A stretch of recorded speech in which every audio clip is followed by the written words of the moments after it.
ಶಕ್ತಿ ಯೋಜನೆಯಿಂದ ಮಹಿಳೆಯರಲ್ಲಿ ಉದ್ಯೋಗದ ದರ ಹೆಚ್ಚಾಗಿದೆ. ಉದ್ಯೋಗದ ದರ ಹೆಚ್ಚಾಗಿದೆ. ಬೆಂಗಳೂರಿನಲ್ಲಿ 23% ಹೆಚ್ಚಾಗಿದೆ. ಬೆಂಗಳೂರಿನಲ್ಲಿ 23%, ಹುಬ್ಳಿ ಧಾರವಾಡದಲ್ಲಿ 21% ಜಾಸ್ತಿ ಆಗಿದೆ. ಅದರಿಂದ ಒಂದು ಕಡೆ ತಲಾ ಆದಾಯ ಜಾಸ್ತಿ ಆಗಿದೆ, ಇನ್ನೊಂದು ಕಡೆ ಮಹಿಳೆಯರಲ್ಲಿ ಉದ್ಯೋಗ ಜಾಸ್ತಿ ಆಗಿದೆ. ಇದರಿಂದ ಸಮಾಜದಲ್ಲಿ ನಿರುದ್ಯೋಗದ ಸಮಸ್ಯೆಯನ್ನು ಬಗೆಹರಿಸಲಿಕ್ಕೆ, ಮಹಿಳೆಯರಿಗೆ ಶಕ್ತಿ ತುಂಬಲಿಕ್ಕೆ, ಅವರನ್ನು ಸ್ವಾವಲಂಬಿಗಳನ್ನಾಗಿ ಮಾಡಲಿಕ್ಕೆ ಸಹಾಯ ಆಗ್ತದೆ ಅಂತಕ್ಕಂಥ ಮಾತುಗಳು, ಇದರಿಂದ ಸಾಬೀತಾಗ್ತದೆ ಅಂತಕ್ಕಂಥ ಮಾತುಗಳನ್ನು ಹೇಳಲಿಕ್ಕೆ ಬಯಸ್ತಾ ಇದ್ದೇನೆ. ಅದರಿಂದ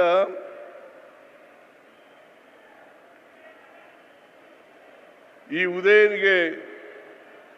ಉದಯನಿಗೆ ಮದ್ದೂರು ಟೌನ್ನಲ್ಲಿ 100 ಅಡಿ ರಸ್ತೆ ಆಗಬೇಕು ಅಂತ ಹಠ ಹಿಡ್ಕೊಂಡಿದ್ದಾರೆ.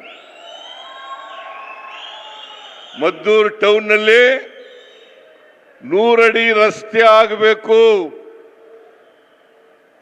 ನಿಮ್ಮ ಸಹಕಾರನೂ ಬೇಕಾಗ್ತದೆ 100 ಅಡಿ ರಸ್ತೆ ಮಾಡಬೇಕಾದ್ರೆ.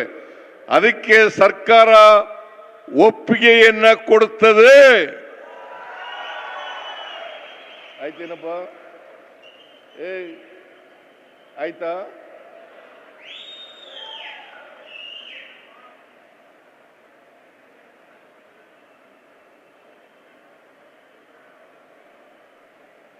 ಆದ್ರಿಂದ ಉದಯ ಹೆಚ್ಚು ಮಾತಾಡಲ್ಲ,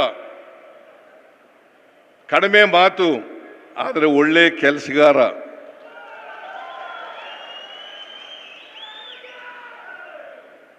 ನಾನು ಬರುವಾಗ ಹೇಳ್ತಾ ಇದ್ರು, ನನಗೆ ಟೀಕೆ ಮಾಡ್ತಾ ಇದ್ರು ನಮ್ಮ ವಿರೋಧಿಗಳು,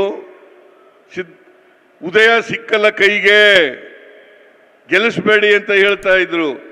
ಈಗ 4-5 ದಿನ ವಾರದಲ್ಲಿ ಜನರ ಕೈಗೆ, ಜನರ ಬಳಿ ಹೋಗ್ಲಿಕ್ಕೆ ಪ್ರಯತ್ನವನ್ನು ಮಾಡ್ತಾ ಇದ್ದಾರೆ. 4-5 ದಿನ ಜನರ ಕೈಗೆ ಸಿಗ್ತಾರೆ. ಶಾಸಕರು ಸಿಕ್ಕಬೇಕು.